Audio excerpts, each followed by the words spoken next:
안녕하세요. 3월 15일 월요일입니다. 한 주간을 시작하는 하나님의 귀한 날이고요.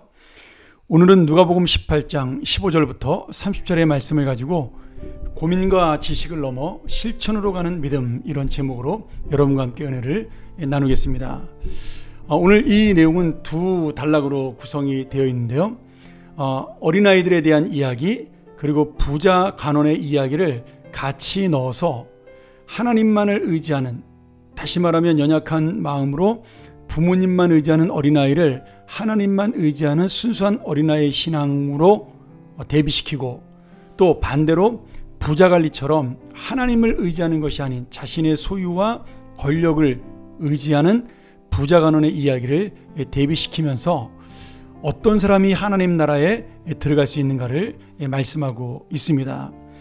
26절에 보면 결론적인 말씀으로 누가 구원을 얻을 수 있는가, 이렇게 설명함으로 인해서 예수님이 원하시는 믿음, 구원을 얻을 만한 믿음, 그리고 하나님 나라에 합당한 자가 바로 주님을 의지하는, 사실은 여기서 보면 부자는 천국에 들어가지 못한다, 돈을 더 중요시 여기는 자는 천국에 들어가지 못한다, 그런 의미가 아니라 내가 정말 의지해야 될 그분이 누구냐, 어떤 것을 내가 의지하고 사느냐, 그것을 깨닫는 자가 구원을 받을 수 있다는 사실을 우리에게 보여주고 있는 거죠. 그러니 단순히 이 본문의 내용은 부자 청년, 부자 간원의 이야기, 돈을 사랑하는 자의 이야기가 아니라 하나님을 의지하고 살아가는 믿음 있는 자와 다른 것을 의지하고 살아가는 불신앙을 가진 사람의 그 비교를 우리에게 보여주고 있는 겁니다. 그러면서 어린아이와 같은 신앙은 바로 무조건 부모님만 의지하는 아이처럼 하나님을 의지하는 신앙이다. 그러므로 우리가 이 어린아이와 같은 신앙을 가져야 한다, 이 말씀을 하고 있는 겁니다. 자, 오늘 나오는 이 부자 관원은 높은 지위를 가진 공무원이면서 마태복음에는 젊은 나이에 돈과 명예와 권력을 지닌 부자 청년이라고 표현하고 있습니다. 어떻게 보면 이 세상의 모든 것을 가지고 있는 정말 엄친하죠. 부러울 것이 없고 아쉬운 것이 없는 모든 것이 채워진 인생처럼 보입니다. 그래서 어떤 면에서 이 부자 간원의 영생에 대한 고민, 내가 어찌하여야 구원을 받을 수 있습니까? 이 구원에 대한 영적인 고민은 정말 대단한 믿음처럼 보일 수가 있는 거죠. 힘들고 어려운 사람이 예수님을 많이 찾아옵니다. 어렵고 힘든 사람이 주님을 만나기를 원하죠. 그런데 지금 어떤 문제도 없고 부족한 것이 없는 이 부자 관원이 주님 앞에 나와서 젊은 나이에 지금 영생에 대한 고민, 영혼에 대한 고민을 가지고 나왔다라는 거예요. 이런 것을 보면 대단한 사람이라고 볼 수가 있는 거죠. 더구나 이 청년은 젊을 때부터 예수님의 계명을 지키라는 대답 앞에 내가 모든 계명을, 10계명을 잘 지켰다라고 그렇게 자신 있게 이야기할 정도로 도덕적이고 깨끗한 사람이었습니다. 얼마나 완벽하고 매력적인 사람인지 모릅니다. 세상적으로 돈과 명예와 권세를 가지고 있고 도덕적으로 흠잡을 데가 없는 인격적인 사람이고, 거기에 영적으로 하나님 앞에 온전한 인생에 대해서 고민하는 정말 지성 있는 우리 성도라고 볼 수가 있죠. 어쩌면 우리 중 누구도 이 청년보다, 부자 간원보다 나은 인생을 살고 있다고 자신할 수 없고, 또 우리가 이 사람을 바라보면서 야, 나도 저처럼 살고 싶다라고 말할 수 있는 그러한 사람이라고 볼 수가 있습니다. 그런데 문제는 그 다음입니다. 지금 이 청년이 예수님에게 모든 계명을 지켰다고 이야기하자 예수님은 거기에 한 가지 더 이 청년에게 요청하십니다.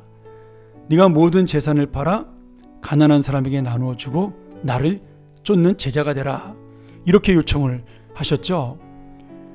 두 번째, 예수님의 요청을 들은 청년, 계명을 지키라는 말에는 자신 있게 대답했지만 지금 모든 재산을 가난한 사람에게 나누어 주라는 그 요청을 들은 내용에는 이 청년이 그만 근심하면서 돌아갔다라고 말씀합니다.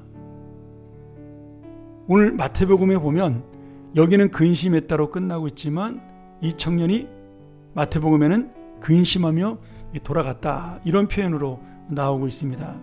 이 말을 바꿔 말하면 이 청년은 다시 예수님을 찾지 않았다라고 볼 수가 있는 거겠죠. 오늘 이 청년이 근심한 이유가 무엇일까요? 이 청년은 정말 대단한 믿음을 가진 것처럼 보이는데 지금 주님의 말씀 앞에, 요청 앞에 고민을 했다라는 거예요.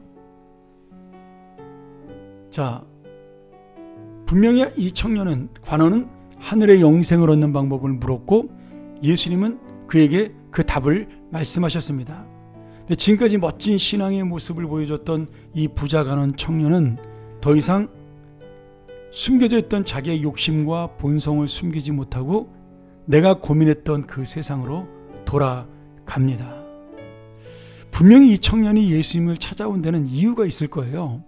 돈도 있고 명예도 있고 권력도 있었지만, 그리고 사람들의 존경받는 삶을 살았지만 분명히 내 영혼과 내 심령을 채울 수 없는 어떤 공허감이 있었기에 뭔가 정확히는 모르지만 이 공허함을 채우기 위해서 내 인생이 부족했고 만족이 되지 못하니 주님을 찾아왔다. 우리가 이렇게 분명히 볼 수가 있습니다.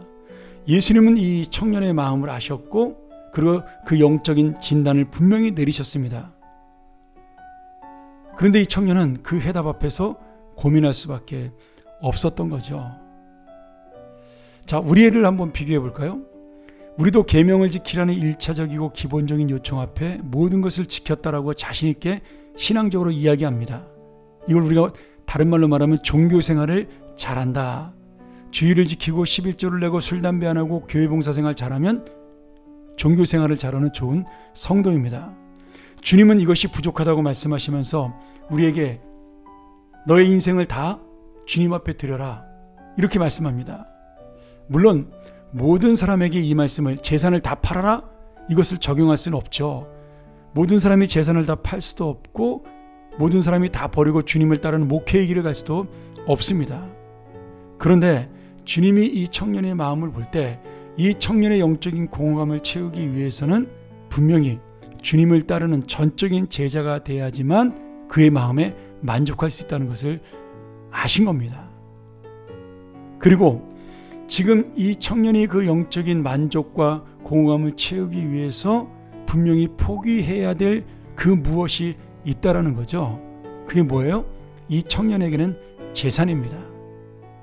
지금 고민하고 돌아간 것으로 봐서 이 청년은 주님을 따르고 영생을 얻는 것보다 더 소중한 가치로 이 물질을 보고 있는 거죠.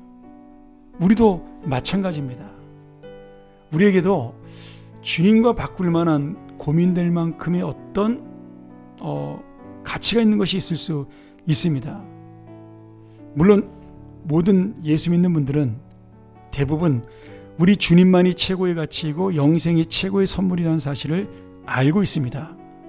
그런데 아는 것과 사는 것은 다른 문제라는 거예요.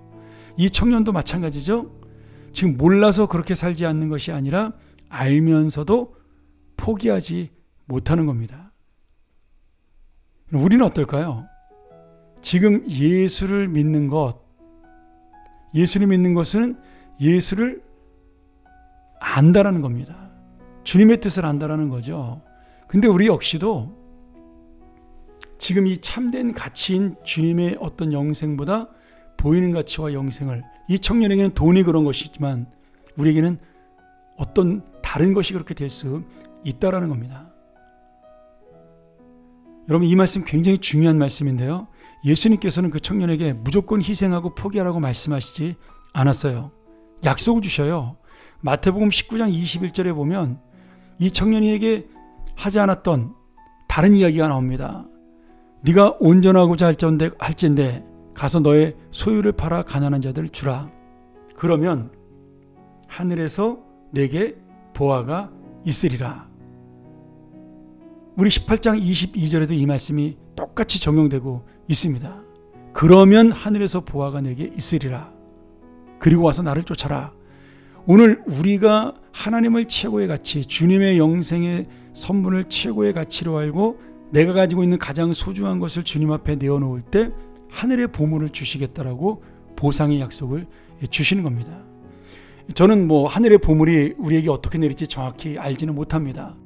분명한 것은 세상의 보물과 비교할 수 없는 영원한 보물이라는 이 사실이죠. 오늘 세상의 보물을 포기하지 못한 부자 청년은 하늘의 보물을 얻지 못하고 근심하며 돌아갑니다.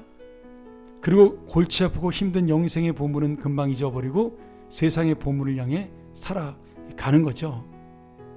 지금처럼 아무도 비난하지 않고 적당히 존경받도록 적당히 계명을 지키고 적당히 예배드리고 적당히 사람의 인정을 받으면서 오늘 여러분, 그런데 이 청년에게 영적인 만족은 더 이상 없다라는 겁니다. 오늘 부자 청년의 고민이 바로 나의 고민이 되기를 부탁드립니다. 그러나 근심하고 돌아가는 부자 청년의 모습이, 이 부자 간원의 모습이 내 모습이 되지 않기를 더더욱 소원합니다. 우리에게는 고민하는 많은 부자 청년이 이 세상에 있습니다. 교회의 진리를, 교회의 올바른 본질을, 봉사를, 이런 것들에 대한 수많은 지식을 가지고 이야기하는 많은 사람들이 있어요. 그리고 교회에 대해 실망하고 떠나가는 사람도 많습니다. 그런데 저는 이렇게 고민하는 사람 중에 정말 자신의 것을 희생하면서 주님을 따르는 믿음 있는 성도는 많이 보지 못했습니다. 내가 희생하면 남을 비난할 일이 없습니다. 오늘 주님께서 우리에게 말씀하셔요. 그러면 누가 하나님 나라에 들어갈 수 있습니까? 제자들이 그렇게 질문했을 때 하나님은 할 수 있다. 여러분, 하나님은 할 수 있다는 말이 무엇일까요? 우리의 마음을 주님이 바꾸실 수 있다라는 거예요. 주님을 믿으면 바꿔주신다라는 겁니다. 예수님도 십자가 때문에 고민했어요. 땀방울이 핏방울이 되도록 몸부림을 쳤고요. 자신의 가치가 정말 십자가의 가치보다 소중하지 않을까라는 고민과 두려움으로 하나님께 간구하며 눈물을 흘리며 기도했습니다. 그런데 결국 그분은 진정한 가치를 십자가의 실천과 희생에 두었고, 그러므로 말미암아 자기 혼자만의 보물이 아닌 이 세상 모든 영혼들에게 구원의 보물을 주셨습니다. 오늘 여러분, 고민하는 인생이 하나님의 뜻을 이루는 인생이 아니라 이 고민을 주님의 가치를 가지고 참된 삶으로 진실한 희생으로 실천하는 사람이 바로 하늘의 보물을 받고 남에게 이 보물을 나누어 주는 사람입니다. 월요일 아침 조금 오늘 길게 했지만 다시 한번 우리가 이 말씀을 기억하면서 고민을 넘어서, 그리고 진리에 대한 지식을 넘어 희생에 실천하는 우리 귀한 주님의 자녀들이 되기를, 그래야 하늘의 보물을 누리고 나누는 삶이 되기를 간절히 축원합니다. 함께 기도합니다. 하나님 아버지, 오늘 이 한 주간 시작하는 월요일, 이 말씀이 내 마음에 빛이 되고 길이 되어 내가 생각과 지식으로 하는 것이 아닌 참된 주님의 삶을 살아가는 그런 귀한 믿음의 인생 되게 하여 주시옵소서. 그리하여 주의 보물을 듬뿍 받고 남에게도 풍성하게 나누는 인생 되게 하여 주시옵소서. 예수님의 이름으로 간절히 기도합나이다. 아멘. 우리 시간 다시 한번 묵상하며 하나님께 나아갑니다. 내가 이 보물을 받는 인생이 되고 예수님처럼 남에게도 이 보물, 구원의 보물을 나눠주는 인생이 되게 하여 주시옵소서. 함께 우리 기도하며 나가겠습니다.